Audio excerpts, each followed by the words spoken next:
Hello বন্ধুরা, Bengali spice চ্যানেলে তোমাদের সবাইকে স্বাগত জানাই। আজকে আমি তোমাদের সাথে গরমের জন্য একটা উপযুক্ত আর ভীষণই প্রিয় রেসিপি শেয়ার করছি, যেটি তৈরি করতে আমি কোনো ময়দারও ব্যবহার করিনি বা অ্যারারুটেরও ব্যবহার করিনি, মাত্র কয়েকটা জিনিস দিয়ে তৈরি করেছি। তাহলে চলো শুরু করা যাক। এর জন্য প্রথমে আমি 1 কাপ দুধ দিয়ে দিয়েছি আর তার ভেতরে দিয়েছি 1 কাপ জল। এবার এই দুধ আর জলটাকে আমি খুব ভালোভাবে ফুটিয়ে নেব। কিছুক্ষণ ফোটানোর পরে আমি এর ভেতরে দিয়ে দিয়েছি একটা 10 টাকার আমুলের প্যাকেট।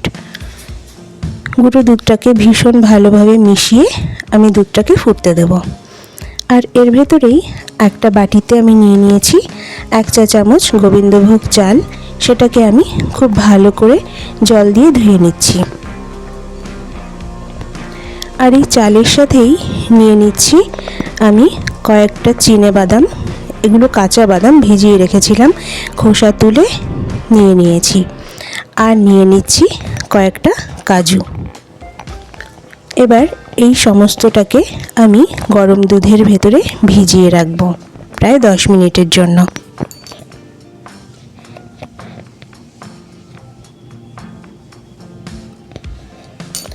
এবার ঠান্ডা করে পেস্ট করে নেব। ওদিকে দুধটা ঘন হয়ে এসেছে আর এর ভেতরেই আমি দিয়ে দিচ্ছি মিষ্টির জন্য গুড়ের বাতাসা। তোমরা এখানে চিনি ব্যবহার করতে পারো বা সাদা বাতাসাও ব্যবহার করতে পারো, তবে এই কুলফিটাকে হেলদি রাখার জন্য আমি এখানে গুড়ের বাতাসা ব্যবহার করছি। রেসিপিটি যদি ভালো লাগে লাইক, কমেন্ট, শেয়ার করো, সাবস্ক্রাইব করে চ্যানেলের পাশে থেকো। বাতাসাটা সম্পূর্ণ গলে গেছে। এবার দেখো দুধটাও কিন্তু অনেকটা ঘন হয়ে এসছে।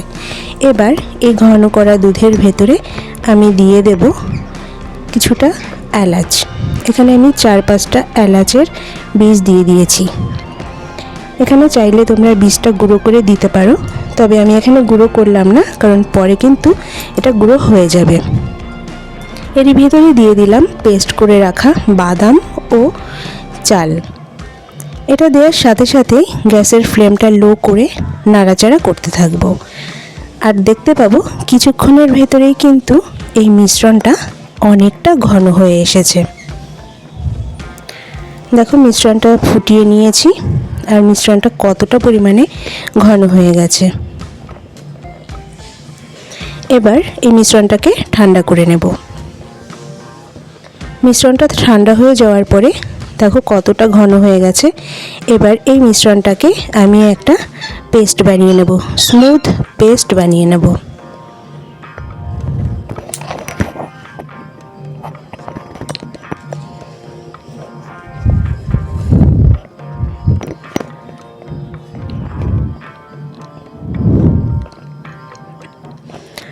দেখো পেস্ট বানানো হয়ে গেছে।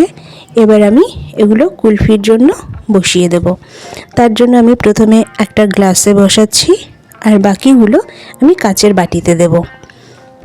তোমরা স্টিলের বাটিতেও দিতে পারো, যে কোনো পাত্রে কিন্তু তোমরা এই কুলফিটা জমাতে পারবে।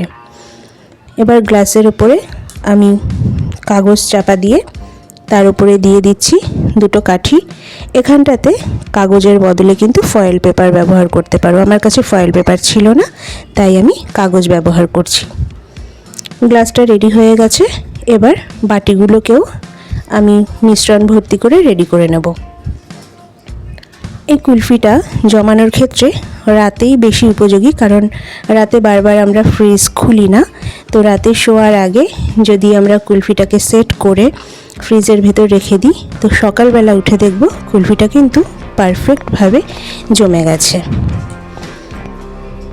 তো এবার সবকটা বাটিতে মিশ্রণটা ঢেলে দিয়ে আমি বাটিগুলোকে কিন্তু আবার একই রকমভাবে কাগজ চাপা দিয়ে দেব, যাতে যখন ফ্রিজে রাখবো ওপর থেকে কোনো ধরনের বরফ না জমতে পারে। পরদিন সকালে দেখো দেখাচ্ছি কুলফিটা কত পারফেক্টলি জমে গেছে। খুব সুন্দরভাবে কিন্তু কুলফিটা জমে গেছে। তোমরা এরকমভাবে বাড়িতে অবশ্যই ট্রাই করো। এই কুলফিটা দেখতেও যেমন ভালো, খেতেও কিন্তু ততটাই সুন্দর। বাড়িতে তৈরি করে তোমরা কমেন্টে অবশ্যই জানিও কে কেমনভাবে করলে, কার কুলফি কতটা পারফেক্ট হলো আর খেতে কেমন লাগলো। এরপর এই কুলফিগুলোর ওপরে সামান্য গ্রেট করা পেস্তা ছড়িয়ে পরিবেশন করবে, তাহলে ভীষণই ভালো লাগবে খেতে।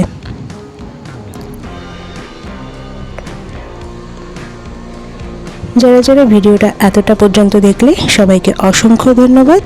সবাই চ্যানেলের পাশে থেকো আর এগিয়ে যেতে সাহায্য করো। Thank you.